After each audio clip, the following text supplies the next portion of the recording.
bay qua nhà cậu Tính nha.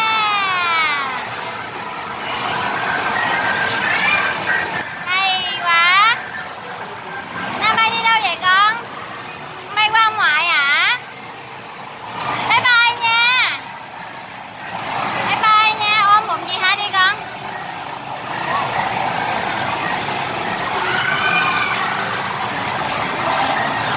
Bye bye nha. Tạm biệt các bạn nha.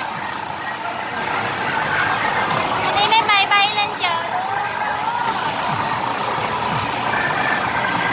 Chị Nhi thì đang đánh giỏi bên đây đây. Chị Nhi làm gì? Chị về nhiêu điểm rồi? Làm mạnh lên, làm nhanh lên. Làm nhanh lên. Nó mệt quá. Chị Hai còn bay đây. Bay lên tới trời cao luôn. Bay đi con, bay đi con.